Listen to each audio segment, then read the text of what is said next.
സത്യമായി ഞാൻ സ്കൂളിൽ പഠിക്കുമ്പോഴും സെമിനാരി പഠിക്കുമ്പോഴും ഒരു കഴുതയായിരുന്നു. അതുകൊണ്ടാണ് കർത്താവ് തോളിൽ കയറ്റി എന്നെ കൊണ്ടുനടത്തുന്നത്. എൻ്റെ തോളിൽ വിവിധ രാജ്യങ്ങളിൽ തെറ്റിത്തിരുത്തുന്നു. എല്ലാവരും പറഞ്ഞു 134 105 രാജ്യങ്ങളിലേ പോയിട്ടുള്ളൂ. അവിടെയെല്ലാം പോകാനും പ്രത്യേകിച്ച് മുസ്ലിമുകളുടെ ഇടയിൽ പോകാനൊക്കെ ഇടയായത് ഈ കഴുത നിന്നു കൊടുത്തു യേശുവിന് കയറിയിരിക്കാൻ. ഞാനത് മാത്രമേ ചെയ്തിട്ടുള്ളൂ.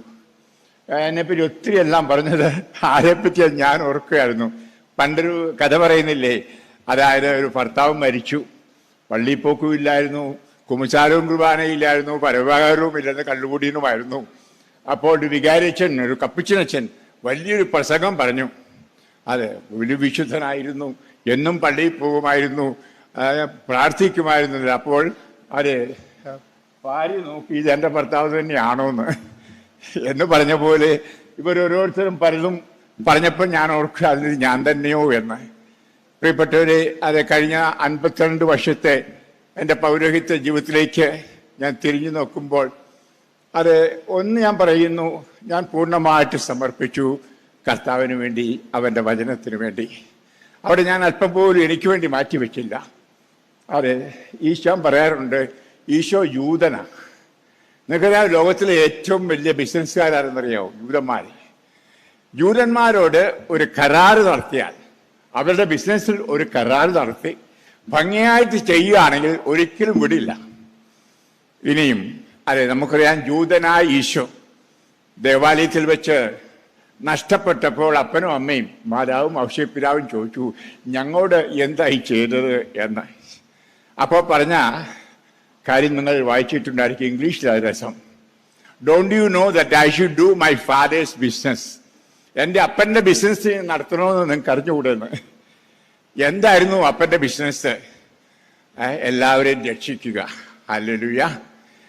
എല്ലാവരെയും രക്ഷിക്കുക എന്നാണ് പിതാവിൻ്റെ ബിസിനസ്. അത് ഈശോ നല്ലപോലെ ചെയ്തു. അതുകൊണ്ട് ഈശോയോട് എപ്പോഴും പറയുവാൻ നിന്നോടുകൂടി ഉണ്ട്, നീ എൻ്റെ പ്രിയ മകനാണ് എന്നൊക്കെ. അതിനുശേഷം ആ ഈശോ തുറന്ന ജോലി ആര് ഏറ്റെടുക്കുന്നുവോ, ആ ജൂതനോടുകൂടി ഏറ്റെടുക്കുന്നു. അപ്പോൾ ജൂതൻ ഒരിക്കലും കൈവിടില്ല. ഇതാണ് വിവിധ പാറകളിലൂടെ കടന്നുപോയപ്പോൾ എനിക്ക് അനുഭവമായത്. കാരണം നോക്കുമ്പോൾ വീൽ ചെയറിലാണെങ്കിലും ആളുകൾ തിരസ്കരിച്ചാലും അവിടെയെല്ലാം ഒരു കാര്യം യേശു കാണുന്നുണ്ട്, പണി ചെയ്യുന്നുണ്ട്. ഹല്ലേലൂയ. ആ പണി ചെയ്യുന്നതുകൊണ്ട് പുള്ളി വിടില്ല. ഞാൻ നിന്നോടുകൂടിയുണ്ട്, നിന്റെ കരങ്ങൾക്ക് പിടിച്ച് നടക്കുന്നു, നിന്റെ പേര് എഴുതി വെച്ചിരിക്കുന്നു, കയ്യേറ്, ഇതെല്ലാം ജൂതന്റെ വാക്കുകളാണ്. അപ്പോൾ ആ ജൂതനായ ഈശോ എൻ്റെ കൂടെ ഉണ്ട്. ആ ധൈര്യത്തിലാണ് ഞാൻ മുന്നോട്ട് പോകുന്നത്. ചെയ്തതും അവൻ തന്നെ. ഞാൻ ഓർക്കും, ഞാൻ പോയോ? ഇല്ല, ഈശോയാണ് പോയത്. ബഹുമാനപ്പെട്ട മേരിക്കുട്ടി ചേച്ചി പറഞ്ഞ പോലെ 1.5 മാസം മുമ്പ് ഞാൻ കട്ടിലേ നിന്ന് വീണു, കൊച്ചുപിള്ളേർ വീഴുന്ന പോലെ. കാല് ചതഞ്ഞു, മുറിഞ്ഞു. അപ്പോൾ ഞാൻ വേദനയുണ്ട്, ആഫ്രിക്കയ്ക്ക് പോകണം. അപ്പോൾ ഒരു പിതാവ്, വേറെ ആരുമല്ല, സെബാസ്റ്റ്യൻ പിതാവ് പറഞ്ഞു, അച്ഛാ പോകണ്ട, 2 ആഴ്ച അവിടെ പോയി ചേരുമ്പം മടുക്കും, വേദന എടുക്കും. ഞാൻ പറഞ്ഞു, അങ്ങനെയാണ് ഞാൻ ഇനി ജീവിതം മുഴുവൻ ചുമ്മാതെ ഇരുന്നാൽ മതി. ഈ കഴിഞ്ഞ 14 വർഷം പ്രത്യേകിച്ച് ഈ വീൽ ചെയറിൽ ഇരുന്നുകൊണ്ട് വേദന എടുത്താൽ ഞാൻ പോകുന്ന പിതാവേ. പിതാവിന് ഞാൻ ചോദിച്ചു, ഒന്ന് പ്രാർത്ഥിച്ചൊന്ന് അനുഗ്രഹിച്ചാൽ മതി. എനിക്ക് 2 ഓപ്ഷൻ ഉണ്ട്. ഒന്ന്, എനിക്ക് വയ്യായേ എന്ന് പറഞ്ഞ് കട്ടിലെ കിടക്കാം. എല്ലാവരും ഓർക്കും വയസ്സ് 50ഓളം ആയി, ഇത്രയും ഓടി നടന്നല്ലേ, പുള്ളി വിശ്രമിക്കട്ടെ എന്ന് ആരും എന്നെ പഴിക്കില്ല. അതാണ് ഒരു ഓപ്ഷൻ. മറ്റേത് അരയിലും വഹിച്ചോണ്ട് ജൂതന്റെ കൂടെ പോവുക. രണ്ടും കൽപ്പിച്ച് അങ്ങനെ പോയിട്ട് ഇപ്പോഴും കാലിന് വേദനയുണ്ട്. അതെനിക്കൊരു പ്രശ്നമല്ല. പ്രിയമുള്ളവരെ, എനിക്കൊന്ന് പറയാൻ സാധിക്കും, എനിക്കൊരു വലിയ ദാഹമാണ്. ആ ദാഹം തീരുന്നില്ല. ആ ദാഹം ആ കുരിശിലേക്ക് നോക്കുമ്പോൾ പലർക്കും ഞാൻ ആ കുരിശുരൂപത്തെ പറ്റിയോ കുരിശിനെ പറ്റി പറയുമ്പോൾ തെറ്റിദ്ധരിക്കും. പക്ഷെ എപ്പോഴും ഞാൻ കഴുത്തേലും എൻ്റെ തലനക്കീഴും എല്ലാം ഒരു കുരിശുരൂപമുള്ളത് ആ രൂപത്തിന്റെ പ്രാധാന്യം കൊണ്ടല്ല, അതിന്റെ പിന്നിലുള്ള മനുഷ്യനെ, ആ കാര്യൻപാണി തൂങ്ങിക്കിടക്കുന്നവനെ ഒന്ന് നോക്കും. എൻ്റെ എല്ലാ സഹനങ്ങളും അവിടെ നോക്കിക്കഴിയുമ്പോൾ മധുരമായി തീരും. അങ്ങനെ ഞാൻ സഹിക്കുന്നവനല്ല. അതെ, ഞാൻ പറയും, അത് യേശുവിനോടുകൂടി സഹിക്കുന്നത് യഥാർത്ഥത്തിൽ മഹനീയമാണ്. അത് ഒരു സമർപ്പണമാണ്, യാഗമാണ്. യേശുവിനെ കൂടാതെ സഹിക്കുമ്പോൾ അത് ശാപമാണ്, മാത്രമല്ല വേദനയുമാണ്. അവിടെ പ്രിയപ്പെട്ടവർ, എനിക്ക് യാതൊരു വേദനയും ഇല്ല. കർത്താവിൽ എപ്പോഴും സന്തോഷിക്കും. സന്തോഷിക്കുമ്പോൾ ദഹമയ പ്രവാചകൻ പറഞ്ഞിട്ടുള്ളതുപോലെ കർത്താവിലുള്ള സന്തോഷമാണ്, ആനന്ദമാണ് എൻ്റെ ശക്തി. ഈ ശക്തിയാണ് ആരെയും നയിച്ചുകൊണ്ട് പോകുന്നത്. ആരെങ്കിലും ചോദിക്കുക, അച്ഛാ ടയേർഡായോ? Are you tired? ഒരിക്കൽ ഞാൻ പറയില്ല ഞാൻ ടയേർഡാണ്. വേദനയുണ്ടോ? ഇല്ല. ഈശോയോടുകൂടി ആകുമ്പോൾ അതില്ല. പ്രിയ മക്കളെ, ഈ ദാഹം അത് തീരുന്നില്ല. കാരണം ഈ കുരിശെ നോക്കുമ്പം ആ ദാഹത്തിന്റെ വിളിയാണ്. ഞാൻ എപ്പോഴും രാത്രിയും പകലും, രാത്രിയിൽ ഉറക്കം 2 മണിക്കൂർ ഉറങ്ങാൻ നല്ല ഉറക്കമാണ്. പ്രാർത്ഥിക്കുന്ന സമയത്തെല്ലാം കേൾക്കുന്ന ഇതാണ്, എനിക്ക് ദാഹിക്കുന്നു. എങ്ങനെ ഈ ദാഹം തീർക്കാൻ കഴിയും? ദാഹിക്കുന്നത് ഈശോയ്ക്ക് വേണ്ടിയാണ്, ജീവജലമാകുന്ന പരിശുദ്ധാത്മാവിന് വേണ്ടിയാണ്. അജ്ഞത മൂലം എൻ്റെ ജനം നശിക്കുന്നു എന്ന പ്രവാചകനിലൂടെ കർത്താവ് പറഞ്ഞത് എൻ്റെ ചെവിയിൽ അതെപ്പോഴും മാറ്റടിക്കൊള്ളും. അജ്ഞത കൊണ്ട് ഈശോ അറിഞ്ഞുകൂടാ, സഭ അറിഞ്ഞുകൂടാ, കൂരാശ അറിഞ്ഞുകൂടാ.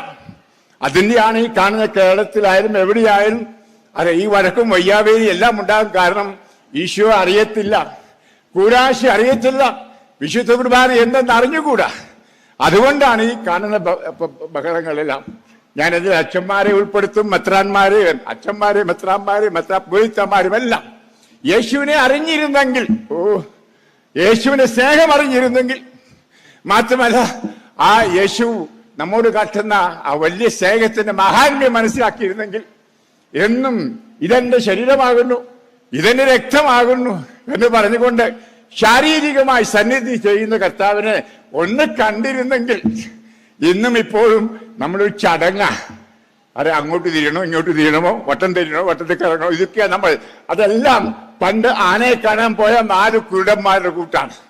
പ്രിയമുള്ളവരെ, ആനയെ കണ്ടിട്ടില്ല, യേശുവിനെ കണ്ടിട്ടില്ല. അതെ, ഇതെന്റെ ശരീരമാകുന്നു. A wonderful word in English, transubstantiation. ആ അപ്പം മുഴുവൻ, അപ്പത്തിന്റെ സബ്സ്റ്റൻസ് മുഴുവൻ അത് യേശുവിന്റെ ശരീര സബ്സ്റ്റൻസ് ആയിത്തീരുന്നു. ഹല്ലേലൂയ. ആ വീഞ്ഞിന്റെ തുള്ളി മുഴുവൻ, അതിന്റെ അംശം മുഴുവൻ, ഓരോ കോശങ്ങളും യേശു രക്തമാകുന്നു. എത്ര ക്രിസ്ത്യാനി, എത്ര മെത്രാൻ, എത്ര അച്ഛൻ അത് വിശ്വസിക്കുന്നുണ്ട്? ആ കുരാശ വചനം ഉച്ചരിച്ചു കഴിഞ്ഞാൽ പിന്നെ അപ്പം അവിടെ ഇല്ല, വീഞ്ഞില്ല. എത്ര പേര് മനസ്സിലാക്കാൻ കഴിയുന്നു? അങ്ങനെയാണ് ഈശോ നമ്മോടൊത്ത് വസിക്കുന്നത്. അതെ, ഈ പറഞ്ഞതൊക്കെ എന്നെ പറ്റിയല്ല, ഈശോയെ പറ്റിയാ. ഈശോയെ സ്തുതിക്കുക, നന്ദി പറയുക. ഇപ്പോഴും ഞാനൊരു കഴുതിയാണ്. ഞാനല്ല യാത്ര ചെയ്യുന്നത്. അതെ, 14 മണിക്കൂർ അങ്ങോട്ടും ഇങ്ങോട്ടും 14 മണിക്കൂർ 2 ആഴ്ചക്കല്ലേ പോയത്. ഞാനല്ല ഈശോയെ പോയത്. എൻ്റെ ജഡം യേശുവിന് കൊടുത്തു, എൻ്റെ ജീവിതം കൊടുത്തു, കഴുതയാൻ എന്നെ കൊടുത്തു. അത്രമാത്രം ഈശോ ആണ് പോയത്.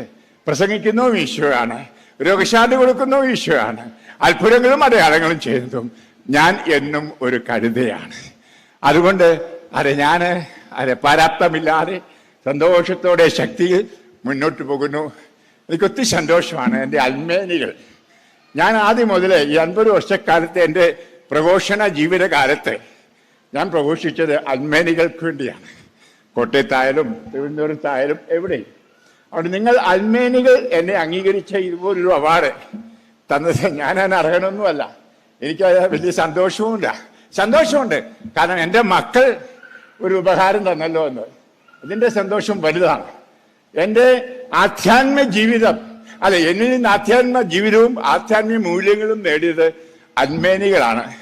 എന്റെ സന്യാസ സഭയോ അല്ലെ വൈദികരോ വൈദിക മധ്യക്ഷന്മാരോ എന്നെ ശാസിക്കുകയും വഴക്ക് പറയുകയും മാറ്റി നിർത്തുകയും എന്റെ ലൗകികമായിട്ടുള്ള കാര്യങ്ങൾ നേടിയെടുക്കുകയും ചെയ്തിട്ടുള്ള അല്ലാതെ ആധ്യാത്മികത എന്നിൽ നിന്ന് നേടിയിട്ടില്ല. ആധ്യാത്മികത എന്തെങ്കിലും കിട്ടിയത് മക്കളെ നിങ്ങൾക്കാണ്. അവിടെ നിങ്ങൾ അത് ആ സന്തോഷം അറിയിക്കാൻ ഇത് എനിക്ക് തരുന്നത് തുറക്കുമ്പോൾ ഒത്തിരി നന്ദിയുണ്ട്.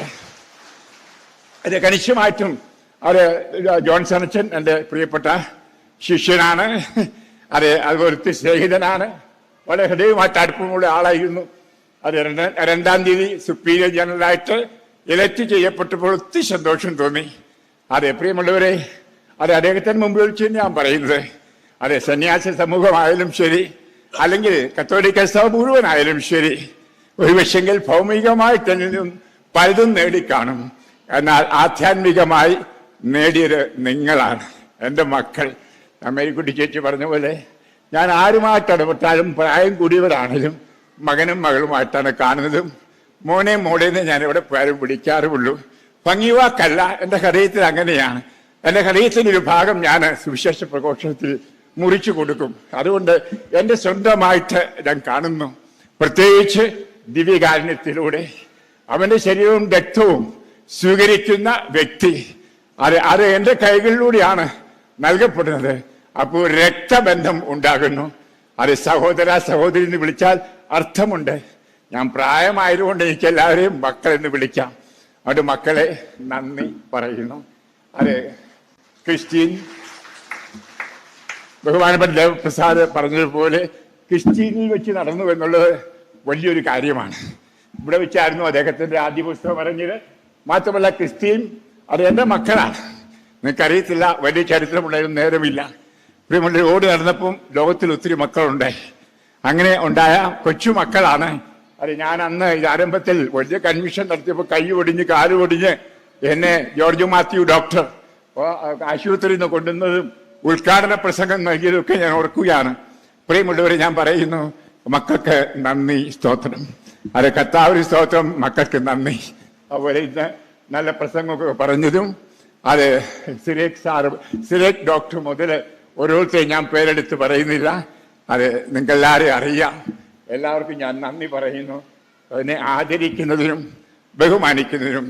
I thank you all for doing all that you have done here, spoken here, much more for the award you are given. I was just laughing. I was just asking myself, Star of India, spiritual star, who is that? Jesus Christ the Lord. കയ്യടിച്ച കർത്താവിനെ സ്തുതിക്കാം. I am not the star of India. I am not the spiritual star of India. That is Jesus Christ the Lord. Hallelujah. അതുകൊണ്ട് ഈ award ഈശോയ്ക്ക് കൊടുത്തേക്ക് എനിക്ക് വേണ്ട. അത് ഈശോയുടെ മഹത്വം ഉണ്ടാകട്ടെ, ഈശോയ്ക്ക് സ്തുതി ഉണ്ടാകട്ടെ. അതുകൊണ്ട് ഈശോയ്ക്ക് ആ ഉപഹാരം അഥവാ ഈ തന്നിരിക്കുന്ന എന്തായാലും സ്പിരിച്വൽ സ്റ്റാർ ഓഫ് ഇന്ത്യ അത് ഞാൻ സമർപ്പിക്കുകയാണ്. കർത്താൻ നന്ദി പറയുന്നു. മക്കളെ, നിങ്ങളെ ഹൃദയത്തിൽ പേറിക്കൊണ്ട് പോകുന്നു. ഒരു പ്രസംഗമല്ല ഞാൻ പറയുന്നത്, നന്ദി പറഞ്ഞേ ഉള്ളൂ. അതെ, പ്രസംഗമൊക്കെ നിങ്ങൾ എൻ്റെ യൂട്യൂബിൽ കൂടെ കേൾക്കാറുണ്ടല്ലോ. അതെ, ഇവിടെ നാട്ടിൽ എനിക്ക് ധ്യാനമൊന്നും ഇല്ലാത്തത് കൊണ്ട് ധ്യാനപ്രസംഗമൊന്നും ഇല്ല. ഷക്കീനായിൽ 2 ധ്യാനമുണ്ട്, മലയാളത്തിലുണ്ട്, ഇംഗ്ലീഷിലും ഈ കൊല്ലമുണ്ട്, ഏപ്രിൽ മാസത്തിൽ. അത് നിങ്ങൾക്ക് പിന്നീട് അനൗൺസ്മെൻ്റ് ഉണ്ട്. നിങ്ങൾ പലരും ചോദിക്കാറുണ്ട്, ജെവിസച്ചൻ്റെ ധ്യാനമില്ലേന്ന്. അതെ, ഞാൻ ഇവിടെ വരുമ്പോൾ ധ്യാനിപ്പിക്കാറില്ല. Praise the Lord. അതുകൊണ്ട് ഇപ്പോൾ ഒരു ധ്യാനപ്രസംഗം പറയുകയല്ല, അത് ഒത്തിരി സ്നേഹത്തോടെ നന്ദി പറയുന്നു. അത് ഞാൻ നിങ്ങളെ സ്നേഹിക്കുന്നു. I love you. ആൻഡ് എനിക്ക് വേണ്ടി പ്രാർത്ഥിക്കുക. അത് എനിക്ക് എത്ര വർഷം ജീവിക്കും, എനിക്ക് ഇന്ന് ജീവിച്ചാൽ മതി.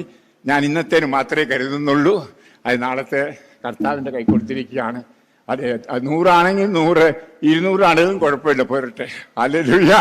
അതെ, എനിക്ക് ഇന്ന് ജീവിക്കണം, ഇന്ന് പ്രാർത്ഥിക്കണം, ഇന്ന് പ്രസംഗിക്കണം, ഇന്ന് ഈശോയെ കൊടുക്കണം, ഇന്ന് ഈശോയുടെ ദാഹം തീർക്കാൻ ശ്രമിക്കണം.